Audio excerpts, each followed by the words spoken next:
விசாரணை கைதி அந்த டீமுக்கு தான் போய் சேரும். இப்போ நான் ட்ரெய்லர் பார்க்கும்போது சாங்ஸ்லாம் பார்க்கும்போது எல்லாரும் அவ்வளோ என்ஜாய் பண்ணி பார்த்தாங்க. மகேந்திரன் எல்லாரையும் விட மகேந்திரன் வந்து ரொம்ப என்ஜாய் பண்ணிப்பான். அந்த குத்து சாங்லாம் ரொம்ப என்ஜாய் பண்ணி பார்த்தாரு.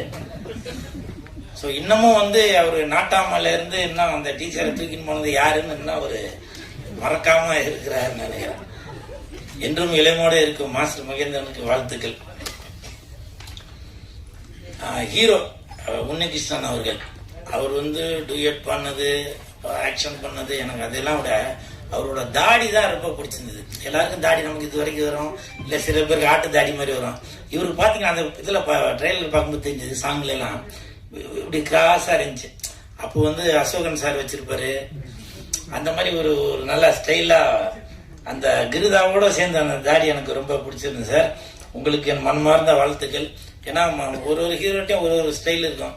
இப்போ ரஜினி சார்கிட்ட ஒரு ஸ்டைல் இருக்கும், ஆக்ஷன் கிங்கிட்ட ஒரு ஆக்ஷன் ஸ்டைல் இருக்கும். அந்த மாதிரி உங்கள்கிட்ட ஒரு அந்த தாடி வந்து நல்ல ஸ்டைலாக இருக்கு. உங்களுக்கு மனமார்ந்த வாழ்த்துக்கள். அப்புறம் படத்தோட தயாரிப்பாளர் வெங்கடேஷ் சார், உங்களுக்கு வாழ்த்துக்கள் சார். இப்போ உங்களை பார்க்கும்போதே தெரியுது நீங்கள் கல்லங்கப்படம் இல்லாத ஒரு மனிதராக இருப்பீங்கன்னு நினைக்கிறேன். உங்களுக்கு மனமார்ந்த வாழ்த்துக்கள். சரிங்களா? அப்புறம் டைரக்டர் மணிகண்டன் சார் ரொம்ப ஒரு மாதிரி பதட்டத்தில் இருக்கிறாரு. உங்களுக்கு மனமார்ந்த வாழ்த்துக்கள். கண்டிப்பாக அந்த படம் நீங்கள் ஜெயிப்பீங்க. சரிங்களா? ஏன்னா நீங்கள் வந்து ரொம்ப சைலண்டாக இருக்கும்போது நான் பேச மாட்டேன், என் படம் பேசும் அப்படின்ற மாதிரி சைலண்டாக உட்காந்துருக்கேன். உங்களுக்கு மனமார்ந்த வாழ்த்துக்கள். அப்புறம் ஹீரோயின் ரித்திகா ஸ்ரீ, நான் போகும்போது கூட சொன்னேன் என் பேர் கூல் சுரேஷ். நாம அதை பற்றிலாம் அதுங்க ரொம்ப நேரம் வந்து பிபிசியில் நியூஸ் வைக்கிற மாதிரி கட கட கட கட கட கடன்னு இங்கிலீஷில் பேசிட்டு போயிட்டீங்க. அப்படியா? அப்போ நம்ம டீச்சரை தூக்கின்னு போனதை கண்டுபிடிச்சு கொடுத்த மாஸ்டர் மகேந்திரன் சார்பாக ரித்திகா ஸ்ரீக்கு வாழ்த்துக்களை தெரிவித்துக் கொள்கிறேன். அப்புறம் வில்லனா நடிச்ச சார், உங்களுக்கு மனமார்ந்த வாழ்த்துக்கள். நல்லா எல்லாரையும் நல்லா கோர்வையோட நல்லா சூப்பராக பேசுனீங்க. மற்றும் இசையமைப்பாளர், எடிட்டர் எல்லாருக்கும் மனமார்ந்த வாழ்த்துக்கள். அப்புறம் ஃபைட் மாஸ்டர் அசால்ட்டு மதுரை, நீங்க கவலைப்படாதீங்க, இந்த 2026 அசால்ட்டா வந்துடலாம். சரிங்களா? கண்டிப்பாக உங்களுக்கு இந்த 2026 இனிமேல் எல்லாரும் சொல்றாங்க சினிமா இதுக்கு முன்னாடி அப்படி ஆகி போச்சு இப்படி ஆகி போச்சுன்னு. நம்ம சிஎம் வந்திருக்காங்க, அதனால நல்லது நடக்கும். எல்லா தொழிலாளர்களுக்கும் கண்டிப்பா வேலை கிடைக்கும். சரிங்களா? கவலைப்படாதீங்க. இது கை தட்டிடாதீங்க, கை தட்டிடாதீங்க. அப்புறம் என் உயிரினும் மேலான அன்பு உடன்பிறப்பு சேலம் ஆர் ஐயா அவர்களுக்கு என் மனமார்ந்த நன்றிகளை தெரிவித்துக் கொள்கிறேன். என் நெஞ்சில் குடியிருக்கும் பேரரசருக்கு என் நன்றியை தெரிவித்துக் கொள்கிறேன். உங்களால் நான், உங்களுக்காகவே நான் அப்படின்னு டீச்சரை தூக்கி போனதை இன்ன வரைக்கும் நமக்கு ஞாபகப்படுத்தி கொண்டிருக்கும் மாஸ்டர் மகேந்திரன் அவர்களுக்கு என் நன்றியை தெரிவித்துக் கொள்கிறேன். என் ரத்தத்தின் ரத்தமான லெஜண்ட் ரசிகர் மன்ற நிர்வாகிகள் அனைவருக்கும் எனது நன்றியை தெரிவித்துக் கொள்கிறேன். மற்றபடி இந்த விசாரணை கைதி அந்த இடத்துல ஒரு விசாரணை நடக்கணும் அப்படின்றதுக்காக இந்த மேடையை நான் பயன்படுத்திக்கிறேன். ராஜன் சார், உங்களுக்கா நான் ஒரு தடவை ஸ்டேஜ் ரெண்டு பார்த்தேன். ஒருத்தர் கூட உங்களுக்கு ஏதோ மனக்கசப்பு, அப்போ உங்க தொடைய எடுத்து வாடா அப்படின்னீங்க. அதெல்லாம் நான் பார்த்து வியந்து போனேன். அவ்வளோ ஒரு வீரமான மனுஷன். உங்களுக்கு என்ன சார் அப்படி கஷ்டம்? அவங்க மகன் இன்னைக்கு பேட்டியில சொல்றாரு, எதுவும் ரூமரை கலப்பாதீங்க அப்படின்னு. ராஜன் சார், உண்மையிலே அப்படி உங்க மனசுக்குள்ள என்னதான் சார் இருந்துச்சு? இந்த ஒரு மேடையிலையும் சின்ன தயாரிப்பாளர்களுக்கு நீங்க தான் குரல் கொடுத்துட்டே இருப்பீங்க. நிறைய பேர் நினைப்பாங்க அவர் வந்து எல்லாரையும் திட்டுறாருன்னு. அது திட்டல, அறிவுரை சொல்றாரு, புத்திமதி சொல்றாரு. ஒரு மாணவனுக்கு ஆசிரியர் சொல்றது என்ன, நம்மளை திட்டிக்கிட்டே இருக்காரு அப்படின்னு தான் தோணும். அப்படி ஆசிரியர் ஸ்தானத்திலிருந்து மற்ற சின்ன தயாரிப்பாளர்கள் எதுவும் தவறான தெரியாத அந்த மாதிரி விஷயங்களை எதுவும் தேர்ந்தெடுத்துடக்கூடாது. அவங்கள நம்மளை நம்பி வர சின்ன தயாரிப்பாளர்களை யாரும் ஏமாத்திடக்கூடாது அப்படின்னு கே ராஜன் சார் அவ்வளவு குரல் கொடுத்துட்டு இருந்தாரு. ஆனால் 85 வயசு நான் இருப்பேனான்னு தெரியல. இன்னமும் அவ்வளவு ஒரு உறுதியான உடலோடு தான் நீங்க இருந்தீங்க. உண்மையிலேயே அந்த வெள்ளை சட்டை வெள்ளை பேண்ட் அது உங்களுடைய அடையாளம். அந்த உங்களுடைய அந்த வெள்ளை சட்டை வெள்ளை மனசை உங்களோட மனசை காட்டும். அப்படி ஒரு தங்கமான மனிதர். உங்களுக்கு அப்படி என்ன சார் பிரச்சனை? உங்களுக்கு வலதுகரமாக பேரரசெல்லாம் பல இடத்துல வந்து பேசினதை நான் பார்த்திருக்கேன். ஆரி உதயகுமார் சார் பேசினதெல்லாம் நான் பார்த்திருக்கேன். நான் இவங்கள்ட்ட எதுவும் சொல்லியிருந்தா கூட அதுக்கு ஒரு சொல்யூஷன் கிடைச்சிருக்கும். நீங்க அவங்களோட சீனியரா இருக்கலாம். இருந்தாலும் வயது ஆக ஆக எனக்கு தெரியும், என்னோட அப்பா இறந்துட்டாரு இதே மாதிரி தான். ஏன்னா வயசு ஆக ஆக அவங்களுக்கு குழந்தை மாதிரி மனசாயிரும்.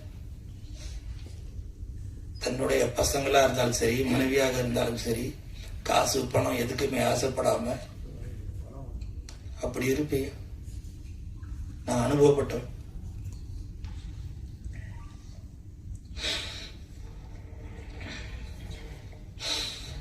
அதே மாதிரி சிஎம் விஜய் சார் இன்னைக்கு சிஎம் ஆயிருக்காரு. எனக்கு தெரிஞ்சு விஜய் சாரோட அப்பா சந்திரசேகர் சார் அம்மா அவங்கள விட சிஎம் ஆகணும் அப்படின்னு கே ராஜன் சார் தான் அப்ப இருந்து நினைச்சிட்டே இருந்தாரு. ஏன் அடுத்த ஒரு மாற்றம் வரணும் சினிமால. எனக்கு அதை பத்தி பேசுறதுக்கு எனக்கு அனுபவம் பத்தாது. ஆனா பல பேர் சொல்லுவாங்க சினிமா ஒருத்தங்க கையில இருக்கு, அங்கிருந்து வெளியில வரணும் அப்படின்னு. ஏன்னா நான் ஸ்கிரீனுக்கு முன்னாடி மட்டும்தான் நடிக்கிறவன். பின்னாடி நடக்கிற விஷயங்கள் எனக்கு தெரியாது. அந்த தயாரிப்பாளரோட வழி என்னன்றது எனக்கு தெரியாது. அதையெல்லாம் உணர்ந்து கே ராஜன் சார் அடிக்கடி சொல்லிட்டே வருவாரு, என்னுடைய தயாரிப்பாளர் இந்த நிலைமைக்கு வந்துட்டு இருக்காங்க, அவங்கள காப்பாற்றணும் அப்படின்னு சொல்லிட்டு இருப்பாரு. அப்படி ஒரு மாற்று அரசியல் இப்ப வந்திருக்கு. அத கைதட்டி பார்க்கறதுக்குள்ள இப்படி அவசரப்பட்டீங்க சார். எனக்கே பல இடத்துல நீங்க புத்திமதி சொல்லிருக்கீங்க. இங்க நான் வந்தப்ப கூட பல பிரஸ்காரங்க என்கிட்ட கேட்டாங்க, பழசெல்லாம் ஞாபகப்படுத்தி. ஏன்னா சில இடத்துல நான் கே ராஜன் சார்னாலதான் பிரபலமே ஆனேன். எனக்கு அவ்வளவு புத்திமதி சொன்னார். எனக்கு ஒரு தாய் வீடு மாதிரி, அவர் எனக்கு தந்தை மாதிரி. ஏன்னா மாணவனை திருத்துறதுக்கு அந்த வாத்தியார் இருந்தாதான் அந்த மாணவன் சரியா வரும். அதன் பிறகு நான் என்னோட வாளை சுருட்டி கொண்டு ரொம்ப ஜுனூனா இருந்தேன். அதுக்கப்புறம் தான் நான் பிக் பாஸ்ல போனேன். பிக் பாஸ் போனதுக்கு அப்புறம் என்னுடைய குணம் என்ன அப்படின்னு எல்லாருக்கும் வெளியில தெரிஞ்சது. கே ராஜன் சார், உங்களது குடும்பத்திற்கு எனது ஆழ்ந்த இரங்கல்.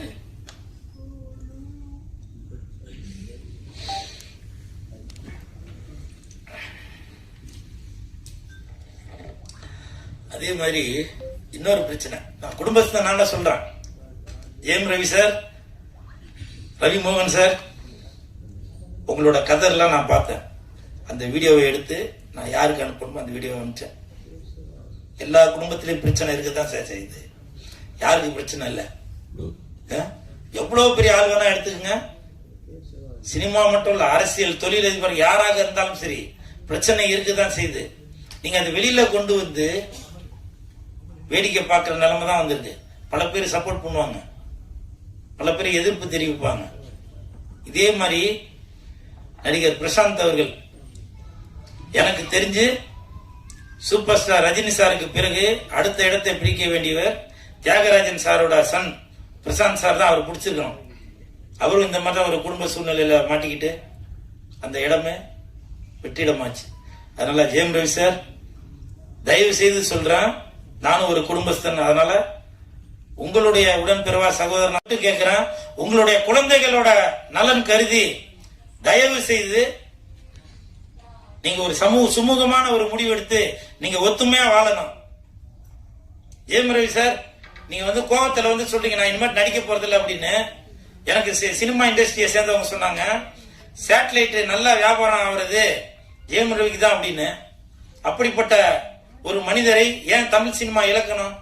உங்களுடைய குடும்ப சூழ்நிலைக்காக எதுக்கு பல தொழிலாளர்களோட வாழ்வாதாரம் பாதிக்கணும்? அதனால ஜெயம் ரவி சார், ஆர்த்தி மேடம், தயவு செய்து நீங்க இல்லைனாக்க வேற யாரோட ஒத்துழைப்பும் இல்லாமல் நீங்களே பேசி ஒரு முடிவு எடுங்க.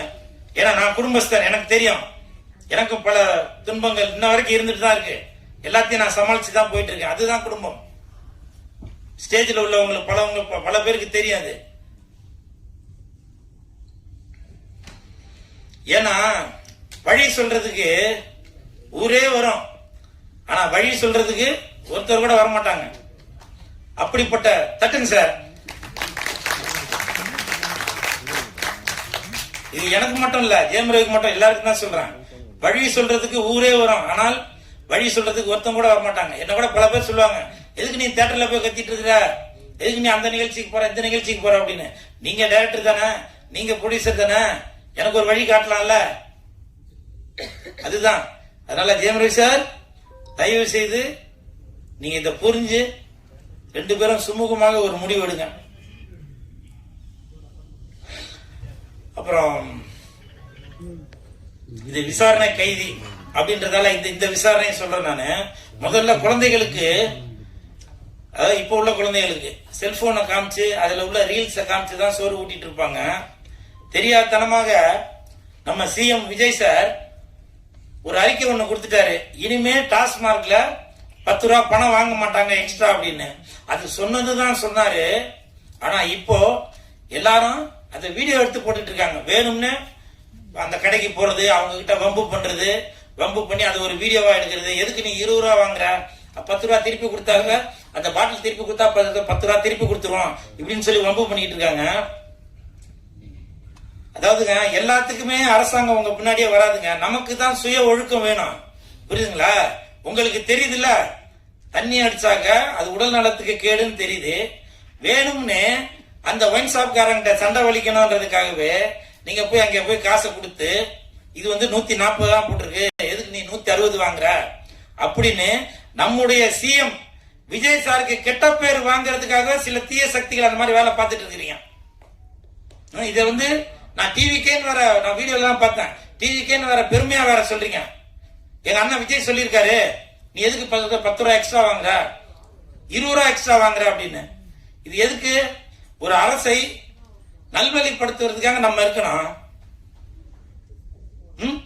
ஏன்னா இப்ப அந்த வீடியோ நீங்க எடுத்து போடுறது, இப்போ ஒரு மாசத்துக்கு முன்னாடி பாத்தீங்கன்னாக்க ஜாலியா பெண்கள் ஆடுறதோ ஆண்கள் ஆடுறதோ ஏதோ ஒண்ணு, அவங்க ட்ரெஸ் போட்டு ஏதோ ஒன்று பல இதெல்லாம் வரும். ஆனால் இப்போ கடந்த ஒரு வாரமாக திறந்தாக வெறும் ஒயின் ஷாப் வீடியோ தான் வருது. அப்ப அந்த வீடியோ பார்த்துட்டு இருக்க குழந்தைகளுக்கு எல்லாம் என்ன தோணும்? தெரியாத பசங்களுக்கும் அது சரக்குனா என்ன, தட்டுங்க சார், தெரியாத பசங்களுக்கும் அந்த விஷயம் தெரிய வரும்.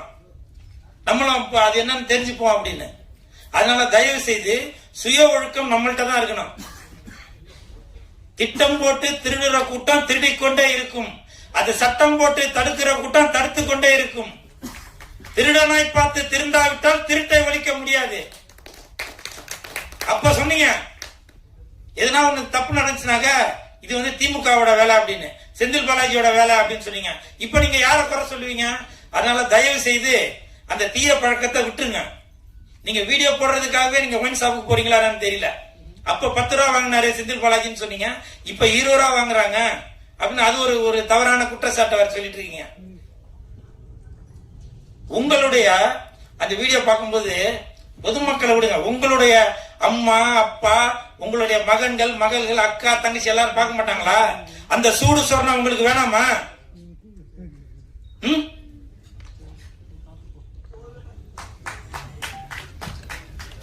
நல்லதே நடக்கும், கான்பிடண்டா இருங்க, வெற்றி நிச்சயம்.